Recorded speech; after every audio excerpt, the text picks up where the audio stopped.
అమరావతి చట్టబద్ధతిపై మండలిలో తీర్మానం పెట్టే ధైర్యం చంద్రబాబు ప్రభుత్వానికి లేదన్నారు ఎమ్మెల్సీ మొండితోక అరుణ్ కుమార్. అమరావతి పేరుతో జరిగే అవినీతిని తాము ప్రశ్నిస్తామనే భయంతోనే మండలిలో చర్చ పెట్టడం లేదన్నారు. అమరావతి పేరు చెప్పి గత 2 సంవత్సరాల నుంచి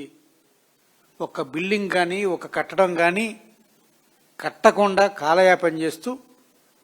మళ్ళీ మాయాజాలం చేయకండి అని మేము అడుగుతామనే భయంతో,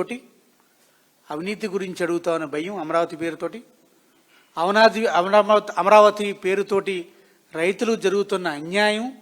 రైతులు రావాల్సిన ప్లాట్లు, రైతులు రావాల్సిన కౌలు అడుగుతామనే భయం, అమరావతి పేరుతోటి మీరు ఏదైతే సెల్ఫ్ సస్టైన్డ్ సిటీ అని చెప్పారో, ఏ విధంగా అప్పులు తీసుకొచ్చారో ఆ అప్పుల్ని ఏం చేశారని అడుగుతామన్న భయం, అమరావతి పేరుతోటి పాత డిజైన్లు ఏమేని, ఆ డిజైన్లతో ఎందుకు పూర్తి చేయట్లేదు, మళ్ళీ కొత్త డిజైన్లు ఏంటి, ఆ కొత్త డిజైన్లకి ఎంత ఖర్చు పెట్టారు అని అడుగుతారన్న భయంతో ఈరోజు అమరావతి మీద పెట్టే ఒకరోజు సమావేశం కావాలని చెప్పి వైఎస్ఆర్ కాంగ్రెస్ పార్టీ